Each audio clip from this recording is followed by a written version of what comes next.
Ladies and gentlemen, the Woz. So, Steve, let me ask you, I'm sitting next to someone who's, revolutionized not only an industry, but the world. And I think so one of the questions I think is on everyone's mind is, what was it like being on Dancing with the Stars?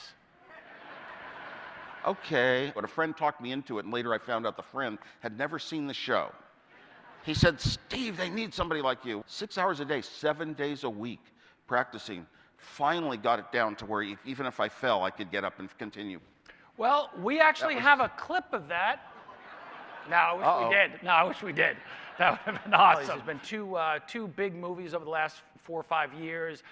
Jobs with Ashton Kutcher, recently with Michael Fassbender playing Steve Jobs, and 2 different people portraying you. So is there anything you want to, for any of the folks who've watched it, anything to clarify? Like, how did you feel about those portrayals? Anything you want to clarify about them? I did not like the one with Ashton Kutcher a bit, because those early days of Apple, there wasn't a ton of press and focus. What is Apple doing next? What's Apple doing next? In front of, there wasn't a ton of that. They have to make it up. They have to go back and try to presume how Apple got started, and they get that all wrong. It's just, I hate that.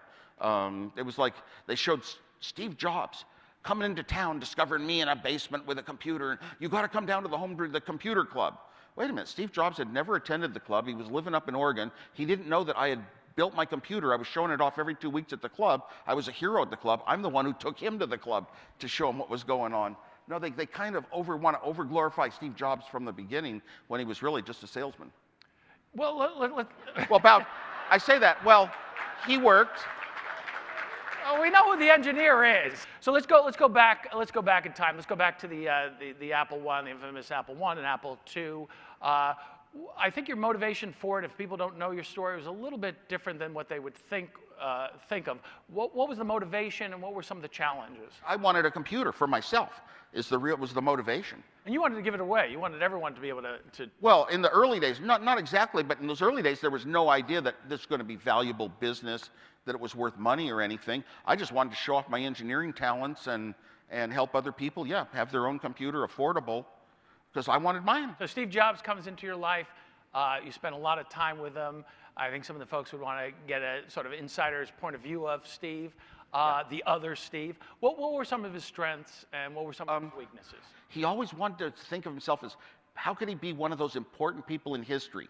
The Isaac Newtons and Shakespeare's that move us forward, and art became very important to him because he didn't have a technical or mathematical background. He didn't really know how to design a computer, even though he'd learned electronics of how to hook wires up and follow somebody else's design.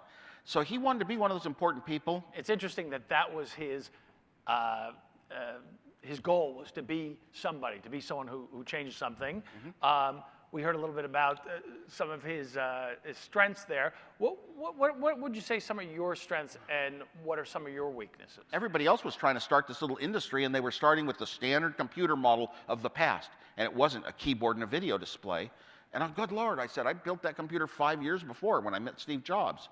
I was well past that. I want to make something human that humans can use. So those were my strengths, and my only weaknesses would have been really from my shyness. I didn't want to take control of other people. I didn't want to, very strong fairness, an ethical code. Well, ethical code is a strength, obviously. It is the way I feel, yeah. Well, it seems like anything you put your mind to, you put your passion into, you seem to be successful. What do you think that formula is for you? How successful you are isn't as important as how happy you were, how much enjoyment you had. And so I came up with the formula. Happiness is the most important thing in life. H equals S minus F. Happiness equals smiles minus frowns. I think it's a great formula, and I think a great way to wrap this up. Steve, we really appreciate you being here. Thank you so much.